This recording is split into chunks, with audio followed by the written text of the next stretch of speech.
Sejam bem-vindos à 14ª aula semanal. Eu sou Thalita Chimelli, ajudo dentistas a perderem a insegurança ao reabilitar seus pacientes. Nessa 14ª aula, eu vou falar para vocês como fazer uma biobase em vez de pino. Só para situar vocês aqui, essa 14ª aula é a terceira de uma sequência de 3, que foram as aulas 12, 13 e agora essa 14, que eu tô falando do mesmo caso clínico, da mesma situação. Então, na primeira aula, eu mostrei como eu tomei a decisão de fazer biobase ou não naquele dente, se eu ia extrair a raiz, se eu não ia, por que aconteceu o que aconteceu, né? O que aconteceu, professora? O pino soltou a coroa com o pino quando eu fui moldar, soltou tudo junto. Então, eu falei sobre essas questões conceituais na primeira aula. Quando foi na segunda aula, eu falei que foi a aula 13, né, que foi a última que eu gravei, eu falei para vocês como que você faz para isolar casos impossíveis. E de casos impossíveis, eu estou dizendo casos com término infraósseo, ou seja, quando a lesão de cárie está embaixo do osso, quando a lesão, ou a linha de fratura está embaixo do osso, quando você não vai conseguir jamais colocar nenhum grampo ali. Então tem um jeito, né? Como é que você faz? Tem que remover o osso. Como que faz para poder remover o osso e conseguir adaptar ali, de fato, um grampo e fazer um ambiente favorável para você conseguir colocar a sua biobase em uma adesão de confiança, né? Uma adesão que você possa garantir alguma coisa para o seu paciente. E aí, depois que já estava isoladinho, bonitinho, eu falei assim, pronto, então agora o que a gente vai fazer? Vamos fazer uma biobase ou vamos colocar um pino? Aí eu falo para vocês que não é para colocar pino, inclusive eu tenho essa aula no LCAB, laminado cerâmico, uma abordagem biomimética, que eu tenho esse curso, ele fica, pode ir lá na bio do meu Instagram, você acha esse curso é muito bom para você entender essa questão de como fazer a biobase, de como fazer o pino de uma forma mais profunda, para quem assistir essa aula e ainda ficar parecendo que falta alguma coisa, porque de fato é um conteúdo bem denso e profundo, né? E aí, gente, sim, deixa eu falar uma coisa antes para vocês, já curte esse vídeo, se inscreve no canal para você assistir todas as aulas semanais. Esse canal aqui, toda terça-feira eu lanço uma aula nova. Toda terça-feira, meio-dia, eu lanço uma aula nova. Então, não perca.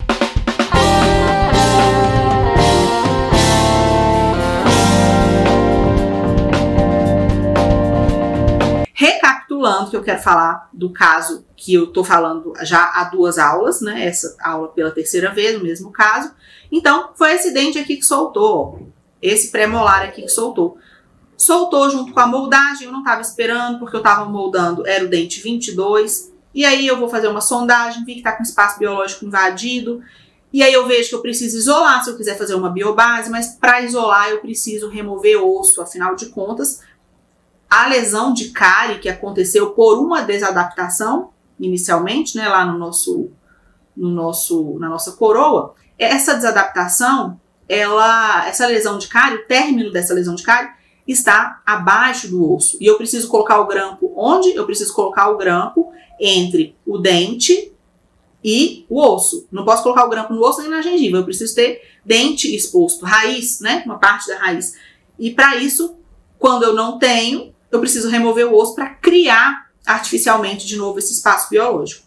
E foi o que eu fiz, colocando aqui, né, eu tenho um descolador, eu tô removi o osso com cinzel, coloquei ali o meu grampo e aí eu consegui fazer a biobase. E depois da biobase eu fiz uma sutura, afinal de contas eu fiz um descolamento aqui relativamente médio para conseguir o acesso. E como que eu passei dessa penúltima foto para a última? Como que eu passei de conseguir isolar para essa biobase aqui, sobre a qual eu vou fazer uma coroa e espero uma longevidade grande para essa coroa, indefinida para essa coroa? Como que é o passo a passo? Primeiro vamos falar sobre o isolamento absoluto. Qual foi o grampo que eu usei aqui? Foi o grampo B4, né, dessa marca Silk Blue, Sanctuary, gente, eu nunca sei falar os nomes. Mas enfim, um lençol de borracha, que eu gosto muito, o custo-benefício dele é ótimo. Eu tenho até uns vídeos sobre isso no meu Instagram, no feed do Instagram eu tenho, comparando tipos de lençol, né? Eu gosto muito desse lençol. Depois eu usei evidenciador de cárie, nesse caso aqui eu usei Evicárie da Biodinâmica. E para que eu vou usar evidenciador de cárie? Porque eu não posso deixar nada de tecido cariado? Não é isso, é porque eu preciso deixar uma zona de selado periférico, ou seja, de 2 a 3 milímetros. Eu preciso deixar essa zona livre de tecido cariado para favorecer a adesão. Não é porque a lesão de cárie depois vai evoluir, não é porque fica substrato e as bactérias vão continuando a destruir a estrutura dentária, né? Não é isso. É porque eu preciso de uma dentina limpa, onde eu vá fazer uma boa adesão. Então, para isso que eu preciso evidenciar onde tem cárie e onde não tem, para remover de onde tem, para eu ter uma boa adesão, e não remover em excesso, não remover tudo, porque senão em muitos casos que a gente conseguiria salvar o dente, a gente nem consegue salvar mais, porque tudo que tinha de tecido cariado eu fui desgastando com broca, quando eu vejo não sobrou nada do dente, ou sobrou uma parte muito frágil que vai acabar fraturando, né, com o tempo. E aí, fiz então essa remoção seletiva do tecido cariado. Aqui vocês vão ver aqui, ó, nessa bolinha azul, aqui eu já tinha removido tudo, aqui também, aqui ainda faltava remover um pouquinho, ó. Aqui, aqui eu não preciso ficar removendo, aqui eu preciso, ó, aqui na distal. Mas eu não preciso, na parte mais interna, aqui na parte mais central, como eu já tenho essa zona de selado periférico, eu não preciso me preocupar tanto. E aí eu consigo manter mais estrutura dental do que se eu removesse demais. E se eu não corasse, se eu não fizesse colocasse esse evidenciador, pode ser que eu estivesse cheio de tecido cariado aqui e não estava vendo. E aí eu ia fazer a adesão em cima de um substrato não favorável e eu ia acabar perdendo o meu trabalho. Depois, o que eu faço? Hibridização. Hibridização, nesse caso e em todos os casos, né, eu uso e recomendo que vocês usem o adesivo Clearfiel SE Bond, o Clearfiel que eu mais gosto, que é o adesivo que eu mais gosto. É um adesivo de 2 passos, que a gente faz sim condicionamento ácido em esmalte, mas que nós não fazemos condicionamento ácido em dentina. Em dentina a gente só aplica o primer, aplica a gente fala aplicação ativa, que a gente aplica esfregando para favorecer que os monômeros ácidos, que são os monômeros que estão dentro desse primer do Clearfiel, que eles consigam desmineralizar localmente ali a dentina com a qual eles estão em contato e consigam penetrar na dentina, para que depois, na polimerização, forme uma adesão micromecânica ali de boa qualidade, né? Então o primer, o objetivo dele é esse. O primer tem um solvente que deve ser evaporado, então depois que eu fizer a aplicação ativa do meu primer, que eu faço sempre no mínimo em 2 camadas, faço a aplicação ativa, eu vou fazer a evaporação do solvente, eu vou remover o excesso de solvente.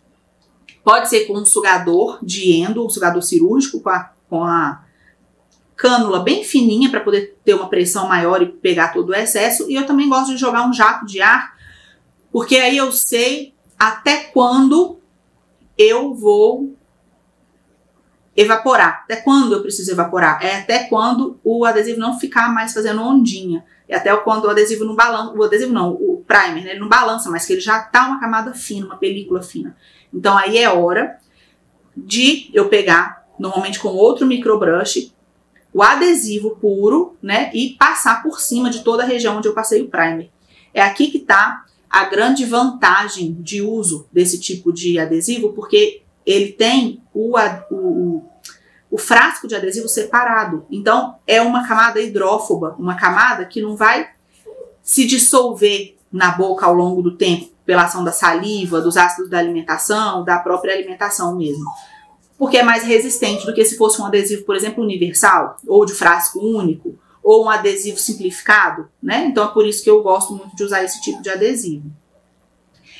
Agora, lembra que, eu vou voltar lá no primeiro slide para vocês lembrarem. Lembra que a coroa aqui, ó, soltou junto com o pino. Então, se ela soltou junto com o pino normalmente, quando a gente faz pino, o dentista aqui, quando fez o pino, ele desobturou 2/3 do tamanho da raiz. E eu não preciso de 2/3 do tamanho da raiz para fazer minha biobase. Eu nem devo colocar resina composta tão profundamente na raiz. Então, o que eu devo colocar lá dentro? Se eu colocasse resina composta ou um cimento ativado exclusivamente por luz, o que ia acontecer?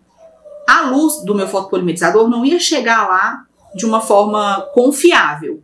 Então, talvez eu ia ficar com resina lá dentro, lá no fundo do conduto, sem polimerizar. Isso não é bom. Então, o que eu devo usar? Lá na parte mais profunda, que já está desobturado do meu conduto.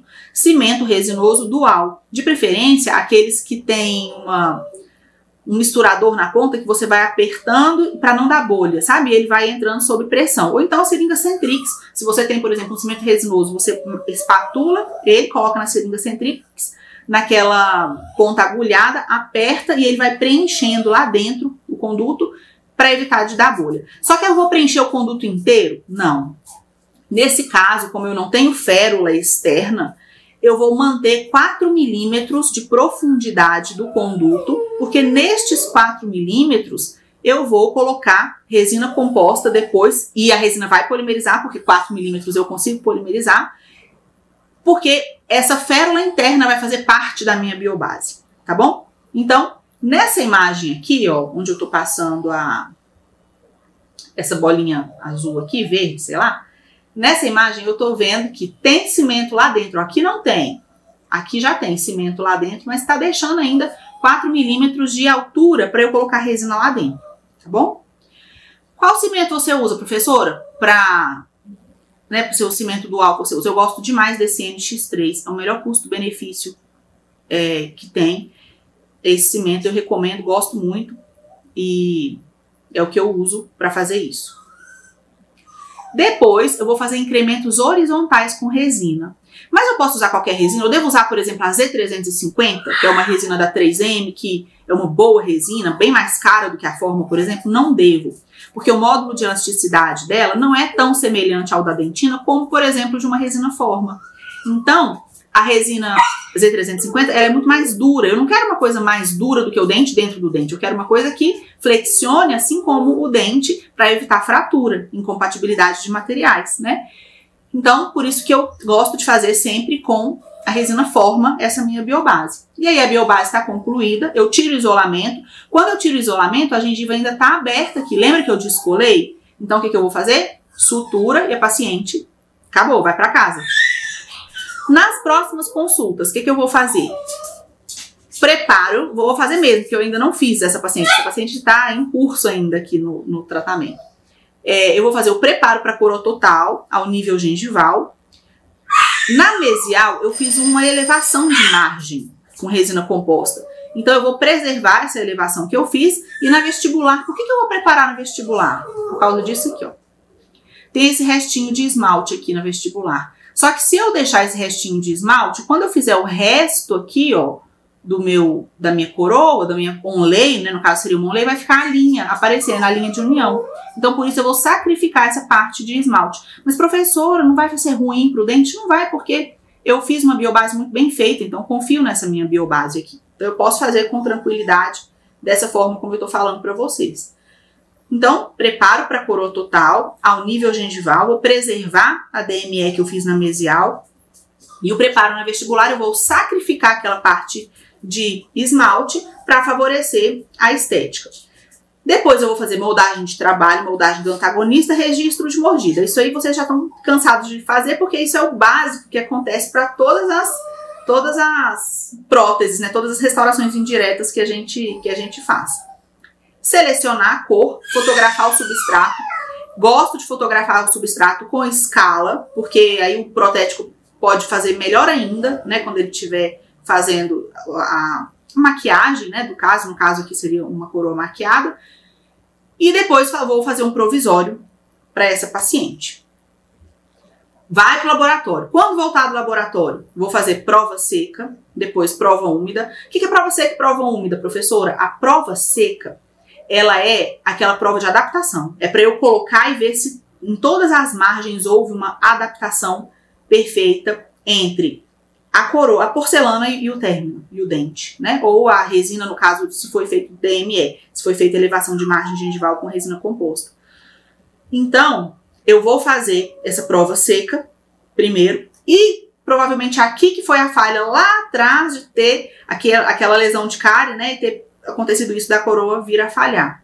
Depois eu vou fazer a prova úmida, porque na prova úmida é que eu vou ver a cor real do conjunto coroa com o substrato, né, com a coroa molhada, que aí sim eu vou ver a cor, né. Depois resolvi que eu vou cimentar, porque eu já fiz prova seca, deu certo, prova úmida deu certo, então eu vou anestesiar. Preciso anestesiar nessa gengiva marginal aqui, né, porque eu vou, por mais que o dente é tratado canal, eu não vou descolar a gengiva, mas o incômodo do grampo, para não atrapalhar a gente durante o procedimento, eu fico mais tranquila anestesiando. Alguns pacientes pedem, falam assim, não, professor, ou doutor, eu não quero que anestesia. Se doer, eu te falo. Aí eu faço sem anestesia. Mas minha preferência é sempre anestesiar, a não ser que seja um pedido do paciente para que não anestesie. E aí eu vou fazer isolamento absoluto. Gente, deixa eu falar uma coisa para vocês. Tirem foto, ou se você não tira foto, anota qual grampo você usou. Porque talvez eu tenha demorado um tempão para encontrar um grampo que deu certo aqui. Se eu tenho foto ou se eu sei qual foi o grampo, eu já pego o mesmo grampo, porque eu já sei qual é o grampo que dá certo para esse dente, desse paciente. E se não, eu tenho que procurar tudo de novo, né? Então é bom saber qual foi o grampo para usar o mesmo. Prova da peça no campo isolado, importantíssimo, porque o campo vai estar isolado para eu poder cimentar. Agora, se o grampo está atrapalhando da coroa entrar, quando eu for colocar a coroa, eu tiro no pé, porque eu não vou conseguir adaptar a coroa direito, porque o grampo está atrapalhando. Então, na hora que você decidiu que vai cimentar, não dá já para a secretária e falar assim, pode preparar a coroa enquanto eu isolo. Porque aí depois a coroa está preparada, com silano, com adesivo, e você vai contaminar aqui, né? Então, para isso é bom que você deixe para fazer, depois da prova da coroa no dente isolado, é que você vai preparar a coroa, tá bom?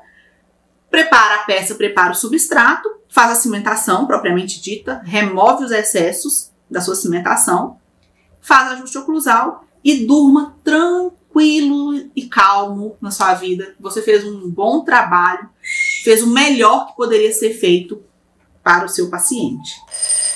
Tá bom? E comenta aqui embaixo a dúvida que você teve ou o que você achou da aula. E se inscreve no canal, caso você não esteja inscrito ainda, já que você ficou até o final para você receber mais conteúdos como esse, né? Entra no canal do Telegram para você receber os links das aulas toda semana. Você só vai clicar no link e já vai aparecer a aula para você. Toda terça-feira, meio-dia, tem uma aula lá. Então, esteja no canal do Telegram para você não perder nada, tá bom? E o link para se inscrever no canal do Telegram tá na descrição desse vídeo. Obrigada pela sua companhia e até a próxima aula.